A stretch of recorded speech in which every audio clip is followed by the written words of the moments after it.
13वीं सदी का जब आगाज़ हुआ तो उम्मत मुसलमान एक नाजुक दौर से गुजर रही थी। इस नाजुक हालात में दुनिया के नक्शे पर एक नई सल्तनत उभरना शुरू हुई। चंगेज़ खान की क़यादत में मंगोलिया से ताल्लुक़ रखने वाली एक खूनख्वार फ़ौज ने अपनी सल्तनत को मज़ीद कुशादा करने के लिए जब दूसरी सल्तनतों के साथ फतूहात की तो इनकी सल्तनत मशरक़ी यूरोप से बढ़ती हुई वस्ती यूरोप तक पहुँच गई। तो दूसरी तरफ चंगेज़ खानी फ़ौज बरे-सग़ीर, चीन और ईरान तक अपनी ताकत का लोहा मनवाने में कामयाब हुए। मंगोल फ़ौजों ने जुल्म और बेरहमी की जो दास्तानें रकम की हैं वो रहती दुनिया तक अपनी मिसाल आप हैं। मंगोलों के जुल्म और जबर के आगे दुनिया की तमाम बड़ी सल्तनतें दम तोड़ रही थीं। दूसरी तरफ सल्तनत ख्वारज़म ने खरासान, ईरान, शाम और इराक़ में सल्जूक़ सल्तनत के बेशतर इलाकों को फ़तह कर लिया था। इस दौर में इनकी क़ुव्वत अरूज पर थी। चंगेज़ खानी तूफ़ान ने अपनी तमाम हौलनाकियों के साथ सल्तनत ख्वारज़म का रुख किया और इसको पाश-पाश कर डाला। इस सल्तनत की तबाही के बाद वहाँ पर मौजूद तुर्क कबाइल किसी महफूज जगह की तलाश में मुंतकिल होने लगे। इन कबाइल में ज़्यादा तादाद चरवाहों और खाना बदोशों की थी। उन्हें जहाँ सब्ज़ा और पानी नज़र आता वहीं खैमा गाड़ का डेरा डाल लेते। इनमें से कुछ कबाइल ईरान और शाम पहुँचे और बाद मिस्र की तरफ मुंतकिल हुए। इन तुर्क कबाइल में से एक कबीले का नाम काई कबीला था जो बाकी कबाइल की निस्बत ज़्यादा बड़ा और ताकतवर था। इस कबीले के सरदार सुलेमान शाह थे। काई कबीला सुलेमान शाह की सरबराही में अपने वतन खरासान को छोड़कर मुख्तलिफ मुल्कों में घूमता हुआ शाम की तरफ जा रहा था। इसी दौरान दरिया फ़रात अबूर करते हुए सरदार सुलेमान शाह दरिया में डूब गए। सुलेमान शाह की वफ़ात के बाद काई कबीला सुलेमान शाह के बेटों संगुर्ताकुन, गंदोगदो, अर्तुगरल और दंदार में तकसीम हो गया। संगुर्ताकुन और गंदोगदो अपने अहले खाना और कुछ साथियों समेत एहलत रवाना हो गए और जो लोग बच गए उन्होंने अर्तुगरुल गाजी को अपनी शुजाअत और बहादुरी की बुनियाद पर काई कबीले का सरदार चुन लिया। अर्तुगरुल गाजी नहायत बहादुर और जंगजू शख्सियत के हामिल थे।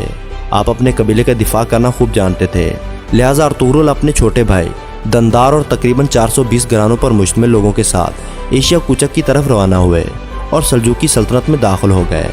इस वक्त सल्जूकी सल्तनत के हुक्मरान सुल्तान अलाउद्दीन कैकोबद अव्वल थे जो अपने अदल व इंसाफ की वजह से बहुत ज़्यादा शोहरत के हामिल थे। अर्तुगरुल गाजी जब अपने कबीले के हमरा कोनिया की तरफ जा रहे थे तो उन्हें रास्ते में अनकरा के मुकाम पर दो अफवाज हालत जंग में नजर आईं। अर्तुगरुल गाजी किसी फरीक से वाकिफ़ न थे, लेकिन देखने में इन अफवाज में एक फरीक कमज़ोर और दूसरा ताकत और जंगजुओं के हिसाब से भी काफ़ी बड़ा था। अर्तुगरुल अपने साथियों की मुख्तसर तादाद के साथ कमज़ोर फरीक की हमायत के लिए आगे बढ़े और अपने साथियों के साथ मुखालिफ फ़ौज पर हमला कर दिया। मुखालिफ फ़ौज अर्तुगरुल के अचानक हमले से डर गई और घुटने टेकने पर मजबूर हो गई। बाद में मालूम हुआ कि अर्तुगरुल ने जिस फ़ौज का साथ दिया था वो सल्जूकी सुल्तान अलाउद्दीन की फ़ौज थी। मुखालिफ फ़ौज के बारे में कुछ मुहक्किकीन लिखते हैं कि वो बाज़ंतीनी फ़ौज थी और अक्सर के नज़दीक वो ततारी थे। सुल्तान अलाउद्दीन अर्तुगरुल की बहादुरी से इतना खुश हुए कि अपनी सल्तनत में अनकरा के करीब कराका डाज का इलाका अर्तुगरुल को इनाम में दे दिया। काई कबीला यहाँ पर आबाद हो गया। दोस्तों, कहा जाता है कि सुल्तान अलाउद्दीन ने ये इलाका काई कबीले को इसलिए दिया था कि बाज़ंतीनियों के हमले से बचा जा सके और सल्जूकी सल्तनत की सरहद इस तरफ से महफूज हो जाए। सुल्तान ने अर्तुगरुल को इजाज़त दी कि सरहद से मुल्हिका इलाकों को फ़तह करें और इन्हें अपनी सल्तनत में शामिल करें। अर्तुगरुल गाजी ने कुछ ही अरसे में अपनी शुजाअत और बहादुरी का सिक्का बिठा दिया और बहुत से तुर्क कबाइल को अपने साथ शामिल कर लिया। इस तरह अर्तुगरुल गाजी की क़ुव्वत रोज़ बरोज़ बढ़ती गई और इनका इक़्तिदार गिरदोपेश के इलाकों में कायम होने लगा। सुल्तान अलाउद्दीन के नज़दीक एक जागीरदार का क़ुव्वत हासिल कर लेना तशवीश का बायस होता, लेकिन सल्तनत सल्जूकिया में रियासती सरबराहों के इख्तलाफात और बगावतों की वजह से उनकी सल्तनत ज़वाल के आखिरी मराहल में थी। अगरचा कूनियों में सल्जूकियों की कदीम शान व शौकत अब भी नुमायाँ थी, ताहम हुकूमत का दायरा बहुत हद तक महदूद रह गया था। एक तरफ तातारियों ने कई इलाके अपने कब्ज़े में कर लिए थे और दूसरी तरफ सलीबी अफवाज ने अक्सर इलाके वापस ले लिए थे। इसके अलावा बहुत से सल्जूकी सरदारों ने खुद मुख्तार हुकूमतें कायम कर ली थीं। ऐसे हालात में अर्तुगरुल जैसे दलेर सरदार और नायब की फतवात से अलाउद्दीन को बजाय तशवीश के एक गुमनाम इत्मीनान नसीब हुआ। इसलिए सुल्तान ने अर्तुगरुल गाजी को मज़ीद अपने करीब किया।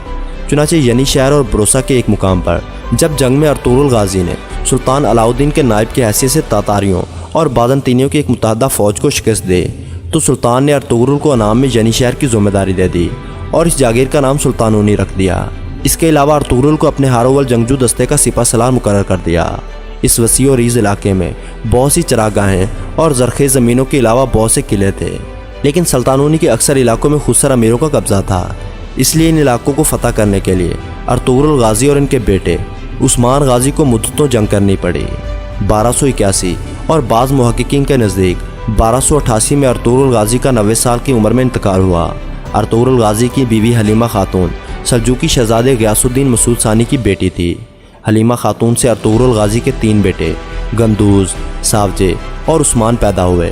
अर्तुगरुल गाजी की वफ़ात के बाद आपके जानशीन आपके छोटे बेटे उस्मान गाजी थे। उस्मान गाजी भी अपने बाप की तरह सच्चे मुसलमान, बहादुर और हौसलामंद इंसान थे।